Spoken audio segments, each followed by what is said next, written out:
So hello everyone, मेरा नाम है संध्या। देख लेते हैं क्लास 9th का chapter 5 exploring mixtures and their separation. तो इस चैप्टर में हम अलग अलग मिक्सचर्स के बारे में पढ़ेंगे और उसके बाद हम पढ़ेंगे कि उन मिक्सचर को अलग कैसे किया जाता है। तो चलिए इंट्रो देखते हैं। This chapter explains mixture, solution, suspensions, colloids and the scientific method use to separate different types of mixture. तो इस चैप्टर में हमें बताया जाएगा मिक्सचर के बारे में, मिक्सचर क्या होता है, सॉल्यूशन क्या होता है, सस्पेंशन के बारे में पढ़ेंगे और कोलॉइड्स क्या होते हैं, और उसके बाद हम पढ़ेंगे साइंटिफिक मेथड जिससे हम इस सभी मिक्सचर, सॉल्यूशन और सस्पेंशन को अलग कर पाएंगे। This techniques are important in laboratories, industries, medicine, agriculture and daily life. तो ये सब टेक्निक का इस्तेमाल किया जाता है लेबोरेटरी में, इंडस्ट्री में, मेडिसिन में और एग्रीकल्चरल फील्ड में, जो कि बहुत इंपॉर्टेंट होते हैं। अब देखिए मिक्सचर के टाइप्स कौन कौन से होते हैं। Classification of mixture. तो mixtures are classified into homogeneous and heterogeneous mixtures. तो मिक्सचर के दो टाइप्स होते हैं। मिक्सचर को दो भागों में क्लासिफाई किया गया है। पहला होता है होमोजेनस और दूसरा होता है heterogeneous mixture. Homogeneous mixture have uniform composition through out. तो जो होमोजेनस मिक्सचर होते हैं उनका जो कंपोजिशन होता है यूनिफॉर्मली मिक्स होता है throughout the solution, whereas heterogeneous mixture have non uniform composition. जबकि जो हेट्रोजेनस मिक्सचर होते हैं उनका जो कंपोजिशन होता है वो नॉन यूनिफॉर्म होता है। हेट्रोजेनस मिक्सचर का कुछ एग्जाम्पल देख लेते हैं। Include sugar solution, salt solution, vinegar and soda water. ये कुछ एग्जाम्पल्स हैं। पानी चीनी का घोल, नमक और पानी का घोल, या फिर विनेगर, सिरका जिसको कहते हैं, वो acetic acid plus water vinegar होता है, या फिर सोडा वाटर, या फिर अदर कोल्ड ड्रिंक भी बोल सकते हैं। They are also called solution. तो इसको हम सॉल्यूशन भी कहते हैं, यानी कि होमोजेनस मिक्सचर को हम सॉल्यूशन भी कह सकते हैं। हेट्रोजेनस मिक्सचर के एग्जांपल्स हैं sand and water, oil and water, muddy water and smoke. तो ये सब एग्जांपल हैं जो यूनिफॉर्मली मिक्स नहीं होते हैं, दिखाई देते हैं हमें उस मिक्सचर में कि इसमें क्या क्या मिक्स है, हम इजीली देख सकते हैं। जैसे में सैंड और पानी है तो इसमें आपको दिखाई दे सकता है। ऑयल एंड वाटर है, पानी और तेल। मडी वाटर, कीचड़ वाला पानी, एंड स्मोक, धुएं में भी आप देख सकते हैं कौन कौन से पार्टिकल्स हैं। तो ये अब देख लेते हैं solutions. Solution consist of a solid and a solvent. Solution क्या होता है? तो सॉल्यूशन में दो कंपोनेंट होते हैं, एक होता है सॉल्यूट और दूसरा होता है solvent. The solute dissolve in the solvent to form the homogeneous mixture. और जो सॉल्यूट होता है वो सॉल्वेंट में डिजॉल्व होता है होमोजेनस मिक्सचर को फॉर्म करने के लिए, बनाने के लिए। यानी कि आप इजी भाषा में समझ लीजिए कि जो कम अमाउंट में होता है प्रेजेंट वो होता है सॉल्यूट, और लार्जर अमाउंट वाला होता है सॉल्वेंट। यानी कि एग्जांपल देखिए, जैसे में शुगर का सॉल्यूशन है तो उसमें जो वाटर होगा वो हो जाएगा सॉल्वेंट, और जो चीनी होगा वो हो जाएगा solute. Concentration of solution. Concentration अब देख लेते हैं। Concentration tales how much solute is present in a given amount of solvent और सॉल्यूशन। तो कंसंट्रेशन क्या बताता है हमें कि कितने, how much solute is present, कितना सॉल्यूट का अमाउंट प्रेजेंट है किसी गिवन अमाउंट ऑफ सॉल्वेंट में या फिर सॉल्यूशन में। यानी कि बेसिकली हमें ये बताता है कि सॉल्यूट का जो अमाउंट है वो कितना प्रेजेंट है किसी सॉल्वेंट में या फिर किसी सॉल्यूशन में। तो कंसंट्रेशन ऑफ सॉल्यूशन को हम तीन तरीके से देख सकते हैं। मास बाई मास परसेंटेज, यानी कि इसमें हम देखते हैं mass of solute divided by mass of solution into 100। यानी कि जो सॉल्यूट का मास होता है उसको ऊपर रखा जाता है और उससे हम डिवाइड करते हैं सॉल्यूशन के मास को, और 100 से मल्टीप्लाई कर देते हैं। तो हमें इसका सॉल्यूट का परसेंटेज निकल कर आ जाता है कि उस सॉल्यूशन में कितना अमाउंट है सॉल्यूट का प्रेजेंट। और दूसरा है मास बाय वॉल्यूम परसेंटेज। तो इसका फॉर्मूला क्या होता है? मास ऑफ सॉल्यूट, ऊपर में हम मास लेते हैं सॉल्यूट का और नीचे में हम वॉल्यूम ले लेते हैं सॉल्यूशन का, और इसमें भी मल्टीप्लाई कर देते हैं 100 से। तो ये इसका फॉर्मूला होता है, और उसके बाद हमें मास बाय वॉल्यूम परसेंटेज निकल कर आ जाता है सॉल्यूट का। तीसरा है वॉल्यूम बाय वॉल्यूम परसेंटेज। तो इसका फॉर्मूला क्या है? Volume of solute divided by volume of solution into 100। तो इसमें हम यही देखते हैं कि कितना वॉल्यूम प्रेजेंट है सॉल्यूट का, कितना वॉल्यूम प्रेजेंट है किसी वॉल्यूम ऑफ सॉल्यूशन में, यानी कि जो सॉल्यूशन का वॉल्यूम है उसमें कितना वॉल्यूम है सॉल्यूट का। तो इस तरीके से हम निकाल सकते हैं। नेक्स्ट है solubility. The maximum amount of solute that dissolve in a fix amount of solvent at a given temperature is called its solubility. तो क्या होता है सॉल्युबिलिटी? वो मैक्सिमम अमाउंट सॉल्यूट का जो डिजॉल्व होता है किसी फिक्स अमाउंट ऑफ सॉल्वेंट में किसी गिवन टेम्परेचर पर, तो उसी को हम सॉल्युबिलिटी कहते हैं। यानी कि इजी भाषा में कहें तो ज़्यादा से ज़्यादा अमाउंट सॉल्यूट का जिसको हम डिजॉल्व कर सकते हैं किसी फिक्स्ड अमाउंट ऑफ सॉल्वेंट में और किसी गिवन टेम्परेचर पर, तो उसी को सॉल्युबिलिटी कहते हैं। अब सैचुरेटेड सॉल्यूशन किसे कहते हैं? A solution that can not dissolve any more solute at a given temperature. तो वैसा सॉल्यूशन जिसमें हम अब और ज़्यादा सॉल्यूट नहीं ऐड कर सकते हैं उस गिवन टेम्परेचर पर, तो उसी को कहते हैं सैचुरेटेड सॉल्यूशन। यानी कि अब उसमें इतना ज़्यादा सॉल्यूट ऐड हम कर चुके हैं कि उससे अब ज़्यादा नहीं हो सकता है। जैसे एग्जांपल देख लीजिए, चीनी पानी का घोल अगर लेते हैं तो उस पानी में चीनी मिलाते जाइए किसी गिवन टेम्परेचर पर। अब उसमें हम इतना चीनी मिला दिए हैं कि अब उससे ज़्यादा ऐड नहीं हो सकता है, तो उसी को सैचुरेटेड सॉल्यूशन कह सकते हैं। अब देखते हैं effect of temperature. The solubility of most solid increased with temperature. तो सॉल्युबिलिटी पे क्या इफेक्ट पड़ता है टेम्परेचर का? तो solubility of most solid increases with, तो जो सॉल्युबिलिटी होता है बहुत सारे सॉलिड का वो टेम्परेचर बढ़ाने के साथ बढ़ता है। The solubility of gases usually decreased with temperature. लेकिन जो गैसेज में क्या होता है, जब हम टेम्परेचर को बढ़ाते हैं तो सॉल्युबिलिटी घटता है। तो इसका अपोजिट है दोनों में। तो सॉलिड में जब हम टेम्परेचर बढ़ाएंगे तो उसका सॉलिबिलिटी बढ़ेगा, लेकिन जब हम गैस में टेम्परेचर बढ़ाएंगे तो उसका सॉलिबिलिटी डिक्रीज होगा। तो ये इफेक्ट है टेम्परेचर का। अब है क्रिस्टलाइजेशन। ये क्या होता है? Crystallization is the process of obtaining pure crystal from a saturated solution. तो क्रिस्टलाइजेशन एक प्रोसेस होता है जिसके थ्रू हम ऑब्टेन करते हैं प्योर क्रिस्टल को किसी भी सैचुरेटेड सॉल्यूशन से। It is use for purification of solid. तो हम कह सकते हैं कि क्रिस्टलाइजेशन एक ऐसा प्रोसेस है जिससे हम ऑब्टेन करते हैं प्योर क्रिस्टल को सैचुरेटेड सॉल्यूशन से। यानी कि हमने सैचुरेटेड सॉल्यूशन समझा कि उसमें अब और ज़्यादा सॉलिड का अमाउंट नहीं ऐड किया जा सकता, तो उस स्टेट पे हम क्रिस्टलाइजेशन करके और उस प्योर क्रिस्टल को ऑब्टेन कर सकते हैं। तो इसका यूज होता है प्यूरिफिकेशन ऑफ सॉलिड में, यानी कि सॉलिड को प्यूरिफाई करने में। Steps of crystallization. तो क्या स्टेप्स होते हैं क्रिस्टलाइजेशन के? Prepare a saturated solution, filter impurities, cool slowly, collect crystal and dry them. तो क्या स्टेप्स हैं? सबसे पहले हमें प्रिपेयर करना होगा एक सैचुरेटेड सॉल्यूशन। उसके बाद वो जो सॉल्यूशन है उसमें जो भी इम्प्योरिटीज है उसको फिल्टर कर लेना है। फिल्टर कर लेने के बाद उसको छोड़ देना है और उसको धीरे धीरे कूल होने देना है, ठंडा होने दीजिए। उसके बाद collect crystal and dry them. उसके बाद जो जब वो ठंडा हो जाएगा तो उस क्रिस्टल को कलेक्ट कर लेना है, फिर उसको सुखा लेना है, आपको मिल जाएगा क्रिस्टल फॉर्म किसी भी सॉल्यूशन का। Examples of crystals. तो अब है कुछ एग्जाम्पल्स क्रिस्टल के, जैसे में रॉक साल्ट है, शुगर क्रिस्टल, मिश्री, copper sulphate crystal, Frost and snowflakes. तो रॉक साल्ट यानी कि जो भी साल्ट को जब बनाया जाता है तो समुद्र के किनारे जो भी रॉक साल्ट प्रेजेंट होते हैं तो वो होता है। तो इसको क्रिस्टलाइजेशन प्रोसेस से उससे हम प्योर साल्ट बना सकते हैं। और शुगर का क्रिस्टल तो ये आपने देखा होगा, जो मिश्री होता है वो। और कॉपर सल्फेट क्रिस्टल, तो कॉपर का सल्फेट का जो क्रिस्टल होता है वो ब्लू कलर का होता है। Frost and snowflakes. तो ये क्या होते हैं?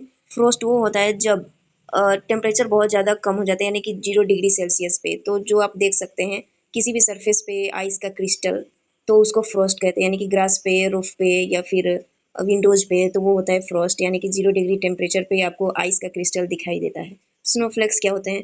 तो ये होता है जब क्लाउड्स में आइस क्रिस्टल प्रेजेंट रहते हैं तो उसको कहते हैं। यानी कि जब क्लाउड जो होते हैं, क्लाउड्स में जो वाटर वेपर होते हैं वो फ्रीज करते हैं तो उसी को स्नोफ्लेक्स कहते हैं। नेक्स्ट है distillation. Distillation separate miscible liquids based on difference in boiling points and can also recover pure solvent. तो डिस्टिलेशन क्या होता है? ये एक प्रोसेस है जिसके थ्रू हम दो मिसिबल लिक्विड्स को अलग अलग कर सकते हैं, इस आधार पर कि उनका बॉइलिंग पॉइंट क्या है। यानी कि उस दोनों लिक्विड का बॉइलिंग पॉइंट अलग अलग होना चाहिए। जैसे में अल्कोहल प्लस वाटर, तो इन अगर ये दो लिक्विड हैं मिक्स हो गए हैं तो इनको हम इस प्रोसेस से अलग कर सकते हैं। मिसिबल लिक्विड्स क्या होते हैं? वैसे लिक्विड जो आपस में मिक्स हो जाते हैं यूनिफॉर्मली, तो उसको मिसिबल लिक्विड कहते हैं। अगर वो दोनों लिक्विड का बॉइलिंग पॉइंट अलग अलग है तो हम उन दोनों को अलग कर सकते हैं डिस्टिलेशन प्रोसेस से।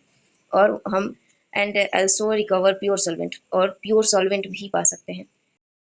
नेक्स्ट है fractional distillation, used when boiling point difference is less than 25 degree Celsius, important in petroleum refining. तो ये दोनों लगभग सेम ही है, डिस्टिलेशन और फ्रैक्शनल डिस्टिलेशन।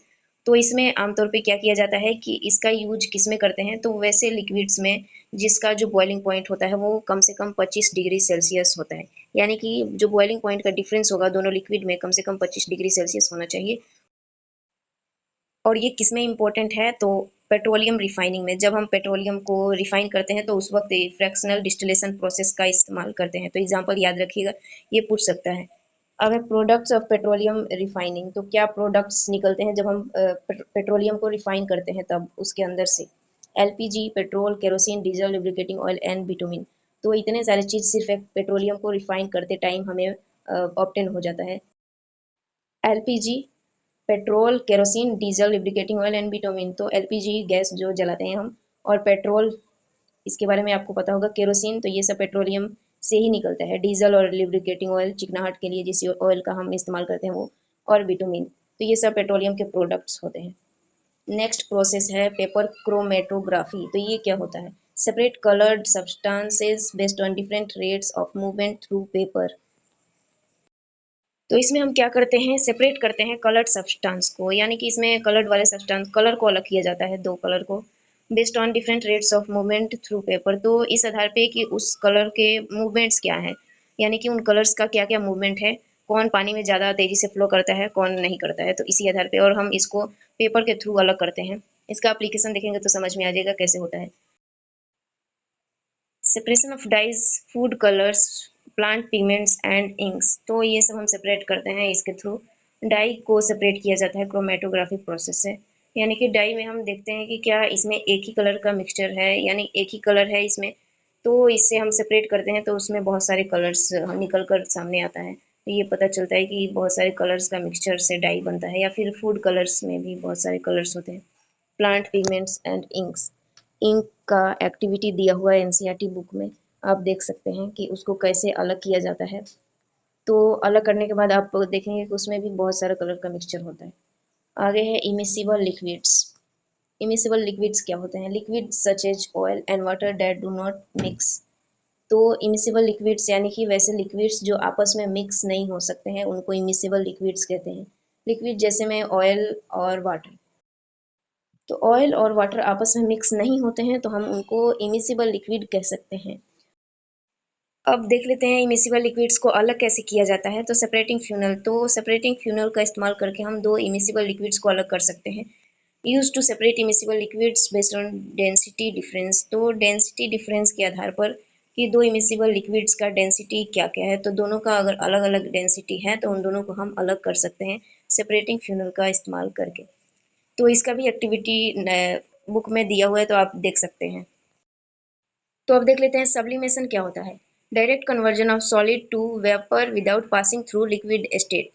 तो सब्लिमेशन बहुत ही इंपॉर्टेंट होता है, इसका डिफिनीशन भी पूछ सकता है। तो ये क्या होता है? डायरेक्ट कन्वर्जन होता है सॉलिड से वेपर स्टेट में, यानी कि गैसियस स्टेट में बिना लिक्विड स्टेट में पहुंचे, यानी कि वैसा प्रोसेस जिसमें solid state direct gaseous state में पहुंच जाता है बिना लिक्विड स्टेट में गए, तो उसी को हम सब्लिमेशन कहते हैं। एग्जाम्पल इसका देख सकते हैं, होता है कैम्फर, कपूर। कपूर जो होता है वो डायरेक्ट सॉलिड से गैसियस स्टेट में चला जाता है बिना लिक्विड में गए। अब देखते हैं डिपोजिशन क्या होता है। तो ये सब्लिमेशन का बिल्कुल अपोजिट होता है, direct conversion of vapour into solid. तो उसका बिल्कुल अपोजिट होता है, उसमें सॉलिड से डायरेक्ट गैस में जाता है और इसमें कन्वर्जन होता है वेपर से सॉलिड में, यानी कि कोई भी गैसियस स्टेट से सॉलिड स्टेट में आ जाता है बिना लिक्विड स्टेट में आए, तो उसको डिपोजिशन कहते हैं। तो एग्जाम्पल क्या होता है? इन दोनों का एग्जाम्पल जो है सिमिलर ही हो सकता है। सब्लिमेशन का एग्जाम्पल हो सकता है camphor, naphthalene and dry ice. तो इसका एग्जाम्पल क्या है? Camphor, naphthalene and dry ice. Camphor जो कपूर होता है वो डायरेक्ट सॉलिड से लिक्विड गैसियस स्टेट में चला जाता है बिना लिक्विड में पहुंचे। नेप्थलीन बॉल, व्हाइट कलर का जो एक बॉल आता है वो होता है। And dry ice, dry ice क्या होता है? इसको हम सॉलिड कार्बन डाइऑक्साइड के नाम से भी जानते हैं और ये बहुत इंपॉर्टेंट होता है एग्जाम के लिए, ये ऑब्जेक्टिव में पूछता है। नेक्स्ट है अलवाइज। अलवाइज क्या होते हैं? होमोजेनस मिक्सचर ऑफ मेटल्स और मेटल्स एंड नॉन मेटल्स। तो ये मिक्सचर होता है, इसको हम सॉल्यूशन भी कहते हैं या फिर होमोजेनस मिक्सचर कहते हैं। दो मेटल का मिक्सचर को अलवाई कह सकते हैं या फिर एक मेटल और दूसरा नॉन मेटल, तो ये होता है। अब एग्जाम्पल है इसका ब्रास। तो ये किसका किसका मिक्सचर होता है? तो कॉपर का प्लस जिंक का। ब्रॉन्ज नेक्स्ट है, तो ब्रॉन्ज किसका मिक्सचर होता है? तो कॉपर का और टीन का, यानी कि जो ब्रॉन्ज बना होता है कॉपर प्लस टीन को मिलाकर बनाते हैं bronze. Stainless steel, iron plus chromium plus nickel plus carbon. तो इसमें इतने सारे मेटल मिले हुए हैं, एक नॉन मेटल भी है जो है कार्बन। तो ये आपको याद रखना है, ये पूछता है कि ये ब्रोंज में कौन कौन से मेटल को मिलाकर बनाया जाता है ब्रोंज, या फिर ब्रोंज में कौन कौन से मेटल मिले हुए होते हैं। ब्रास किस मेटल से मिलकर बनता है, ये आपको पूछ सकता है, तो आपको याद रखना है। अगला है सस्पेंशंस क्या होते हैं? Heterogeneous mixture with large visible particles that settle on standing. तो सस्पेंशन, तो हम अब पढ़ेंगे हेटेरोजेनस मिक्सचर के बारे में। हमने सॉल्यूशन पढ़ लिया, उसके न्यूमेरिकल फॉर्म यानी कि mass by mass, mass by volume और वॉल्यूम बाय वॉल्यूम, तो इससे न्यूमेरिकल पूछता है, तो ये भी हमने देख लिया। अब देखते हैं सस्पेंशन हेटेरोजेनस मिक्सचर के बारे में। तो heterogeneous mixture with large visible particle that settle on standing. तो हेटेरोजेनस मिक्सचर क्या होता है? जब हम उसको छोड़ देते हैं उस मिक्सचर को, तो वो थोड़ी देर के बाद सेटल डाउन हो जाता है, नीचे बैठ जाता है, तो उसके पार्टिकल्स हमें इजीली विजिबल हो पाते हैं। जैसे में एग्जांपल हमने देखा था सैंड प्लस वाटर, जब हम मिट्टी को पानी में घोल करके रख देते हैं, छोड़ देते हैं, तो वो सेटल डाउन हो जाता है, तो उसके पार्टिकल्स को हम देख पाते हैं। तो उसके पार्टिकल जो होते हैं वो लार्ज होते हैं। इसके एग्जांपल्स हैं muddy water, sand in water and sawdust in water. तो ये सब इसके एग्जांपल हैं। कीचड़ वाला पानी, सैंड वाटर, सैंड अगर मिला देते हैं पानी में तो वो सॉडस्ट इन वाटर।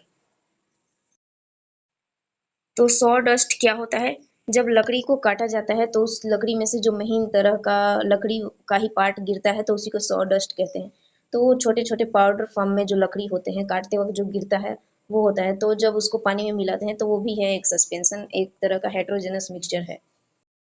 अगला है सेंट्रीफ्यूगेशन। ये क्या होता है? Separation method involving rapid spinning. तो ये एक तरीके का सेपरेशन वाला मेथड है। इसमें इससे भी हम दो कंपोनेंट को अलग करते हैं। तो इसमें क्या करते हैं, जो भी कंपोनेंट सॉल्यूशन है जो भी, तो उसको हम बहुत तेजी तरीके से तेजी में घुमाते हैं, घुमाकर दो कंपोनेंट को अलग किया जाता है। Heavier particles move outward. जो भारी पार्टिकल्स होते हैं वो ऊपर की तरफ मूव करते हैं। तो इसको आप देख सकते हैं अपने घर में भी आमतौर पे, जब दूध से घी बनाया जाता है तो इसी प्रोसेस का इस्तेमाल किया जाता है। अब इसका यूजेस है, उपयोग कहाँ कहाँ करते हैं हम। Blood testing, disease diagnosis and industrial separation. तो ये सब इसका यूज है, ब्लड टेस्टिंग में, डिजीज डायग्नोसिस में एंड इंडस्ट्रियल सेपरेशन में। तो ये सब है। अगला है कोगुलेशन। कोगुलेशन क्या होता है? Small particles clump together into large masses with the help of coagulant. तो ये एक ऐसा प्रोसेस है जिसमें स्मॉल पार्टिकल जो होते हैं वो क्लम्प के फॉर्म में पास आने लगते हैं और एक लार्ज मास का फॉर्मेशन करते हैं और उसके बाद हम उसको अलग कर लेते हैं। तो कोगुलेंट के हेल्प से उसको अलग करते हैं, यानी कि जो सॉल्यूशन या सस्पेंशन है उसमें हम कोगुलेंट डाल देते हैं तो वो ईजिली जो भी उसके छोटे छोटे पार्टिकल्स हैं क्लम्प बनाकर वो साथ में आ जाते हैं और वो बड़े पार्टिकल में कन्वर्ट हो जाते हैं, सारे एक साथ आ जाते हैं। तो उसके बाद हम उसको ईजिली तरीके से बाहर निकाल कर रख देते हैं। तो ये होता है। तो यहाँ पे दिया हुआ है एक कोगुलेंट का नाम। तो कोगुलेंट वही होता है जिसका इस्तेमाल करते हैं हम दो कंपोनेंट को अलग करने के लिए, या फिर कोगुलेशन प्रोसेस में इसी का इस्तेमाल किया जाता है उनको अलग करने के लिए। तो यहाँ पे एलम के बारे में दिया हुआ है जिसको हम फिटकरी भी कर सकते हैं। इस commonly use in water purification. तो एलम का कमनली यूज होता है वाटर के प्यूरिफिकेशन में। तो ये होता है। अगला है कोलोइड्स। कोलोइड्स क्या होते हैं? तो mixture with particle size between solution and suspension. तो आपने सॉल्यूशन के बारे में पढ़ा और सस्पेंशन के बारे में भी पढ़ चुके हैं। तो सॉल्यूशन में क्या होता है? इसका एग्जांपल था वाटर और प्लस शुगर। तो शुगर सॉल्यूशन, यानी कि सॉल्यूशन में जो सॉल्यूट का पार्टिकल होता है वो बहुत छोटा होता है, जबकि सस्पेंशन में आपने क्या देखा था? Water plus sand. तो ये था सस्पेंशन का एग्जांपल, यानी कि इसमें जो सॉल्यूट होते हैं वो बहुत लार्ज पार्टिकल में होते हैं। जबकि अब क्लोराइड क्या होते हैं? तो सॉल्यूशन और सस्पेंशन के पार्टिकल्स के बीच वाला होता है, यानी कि सॉल्यूशन से थोड़ा बड़ा और सस्पेंशन से छोटा। तो इन दोनों के बीच में इसका पार्टिकल का साइज होता है। इनके मिक्सचर के पार्टिकल्स का साइज उनके बीच में हो सकता है। इसका एग्जाम्पल क्या होता है? Milk, blood, tomato sauce and ice cream. तो ये कोलोइड्स का एग्जाम्पल है। सबसे अच्छा एग्जाम्पल है मिल्क, आप देख सकते हैं, ब्लड है, टमाटो सॉस और आइसक्रीम। तो ये सबसे आप परिचित हैं अच्छे से। अब है टिंडल इफेक्ट। टिंडल इफेक्ट कहाँ देखने को मिलता है, ये क्या होता है? Scattering of light by colloidal और सस्पेंडेड पार्टिकल्स। तो ये आप देख सकते हैं अपने घर में भी, कहीं से भी अगर छोटा सा होल छोड़ा हुआ रहता है तो वहाँ से जो सनलाइट आता है तो उसी इफेक्ट को हम कहते हैं टिंडल इफेक्ट। तो इसमें क्या होता है? स्कैटरिंग ऑफ लाइट होता है, यानी कि लाइट जो होते हैं वो स्कैटर करते हैं कोलोइडल पार्टिकल से या फिर सस्पेंडेड पार्टिकल्स से, तो हमें टिंडल इफेक्ट देखने को मिलता है। तो इसका देख लेते हैं कुछ example. Sunlight through dusty rooms, stadium flood lights and sun rays through lives.